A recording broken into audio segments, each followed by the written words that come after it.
കേന്ദ്ര സർക്കാർ തീവ്ര വലതുപക്ഷ അജണ്ടകൾ അതിവേഗം നടപ്പിലാക്കിക്കൊണ്ടിരിക്കുകയാണെന്നും ഇത് രാജ്യത്തെ ഫാസിസത്തിലേക്കും ഏകാധിപത്യത്തിലേക്കും നയിക്കുമെന്ന് മുൻ വിദ്യാഭ്യാസ മന്ത്രി സി രവീന്ദ്രനാഥ് പറഞ്ഞു. എൻസിപിയുടെ ആഭിമുഖ്യത്തിൽ നടത്തിയ CH ഹരിദാസ് അനുസ്മരണ പരിപാടിയിൽ സംസാരിക്കുകയായിരുന്നു അദ്ദേഹം. പാർലമെന്ററി ജനാധിപത്യത്തിനും മതനിരപേക്ഷതയ്ക്കും ഭരണഘടനയ്ക്കും ഭീഷണിയാവുന്ന ശൈലിയുമായി കേന്ദ്രം മുന്നോട്ടു പോവുകയാണ്. ഇതിനെ ചെറുക്കാൻ ഇടതുമുന്നണിക്ക് മാത്രമേ സാധിക്കുകയുള്ളൂവെന്ന് സി രവീന്ദ്രനാഥ് പറഞ്ഞു.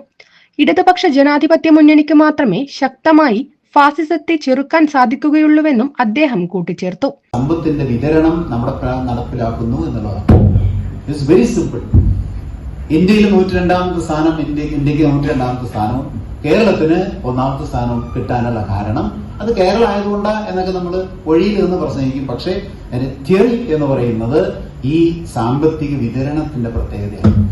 ഇവിടെയാണ് ഇടതുപക്ഷ ജനാധിപത്യ മുന്നണി എന്നുള്ള ആ മുന്നണി ആണ് കേരളത്തിന്റെ നമ്പർ 1 സ്ഥാനങ്ങൾക്കെല്ലാം പ്രധാനപ്പെട്ട കാരണം എന്ന രാഷ്ട്രീയമായി നമ്മളും ഓരോ മലയാളിയും തിരിച്ചറിയണം.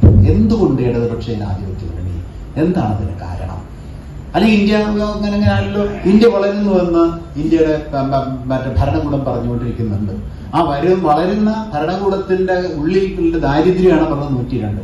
ഒരെണ്ണം കൂടി പറയാം. ഒരുപാട് കണക്കുകളുണ്ട്. അങ്ങനെ ഒരു അക്കാഡമിക് സെഷൻ അല്ല എന്നുള്ളതുകൊണ്ട് അധികം പറയുന്നില്ല. ഒരെണ്ണം കൂടി പറയാം. ഹ്യൂമൻ ഡെവലപ്മെന്റ് ഇൻഡെക്സ് എന്ന് കേട്ടോ. ഹ്യൂമൻ ഡെവലപ്മെന്റ് ഇൻഡെക്സ്, മനുഷ്യ വിഭവ സൂചിക എന്ന് പറയും. ലോകത്തെ ഏറ്റവും കൂടുതൽ മനുഷ്യ വിഭവമുള്ള രാജ്യം ഇന്ത്യയാണ്. 146 കോടി ജനങ്ങളുണ്ട്.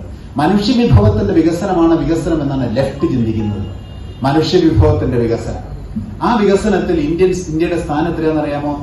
ഇന്ത്യയുടെ സ്ഥാനം 132.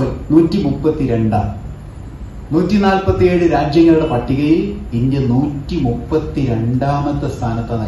132ാമത്തെ സ്ഥാനത്ത് ഇന്ത്യ വളരുന്നു എന്ന് പറഞ്ഞതിന് ഈ ചോദ്യത്തിൽ ഉത്തരം പറഞ്ഞുകൊണ്ടാണ് അത് വളർച്ചയാണോ തളർച്ചയാണോ എന്ന് പറയേണ്ടത്. CH ഹരിദാസ് അനുസ്മരണ സമ്മേളനം മന്ത്രി AK ശശീന്ദ്രൻ ഉദ്ഘാടനം ചെയ്തു.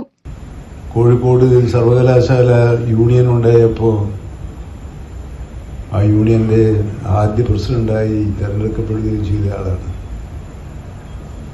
അതിന്റെ നേതാവായി കേരള രാഷ്ട്രീയത്തിൽ ഒരു വഴിത്തിരിവുണ്ടായപ്പോൾ, കോൺഗ്രസ് രാഷ്ട്രീയത്തിൽ ഒരു വഴിത്തിരിവുണ്ടായപ്പോൾ ഇടതുപക്ഷ രാഷ്ട്രീയവും ഇടതുപക്ഷ ജനാധിപത്യ മുന്നണി എന്ന രാഷ്ട്രീയ ആശയവും രണ്ടും തമ്മിൽ പൊരുത്തപ്പെടുത്തി കൊണ്ടുപോകുന്നതിനുള്ള അന്നത്തെ ശ്രമത്തെ ശക്തമായി പിന്താങ്ങുകയും പ്രോത്സാഹിപ്പിക്കുകയും ചെയ്ത രാഷ്ട്രീയമാണ് ഹരിദാസനുണ്ടായിരുന്നത്. എന്നാൽ ഇന്ന് നാം വിഭാവനം ചെയ്തതുപോലുള്ള ഇടതുപക്ഷ ജനാധിപത്യ മുന്നണി രാഷ്ട്രീയം ഇന്ന് ഫലപ്രദമായി തന്നെയാണോ പ്രവർത്തിക്കുന്നത്? അതല്ല പാർലമെന്ററി ജനാധിപത്യത്തിന്റെ ജീർണതകളും നേട്ടങ്ങളും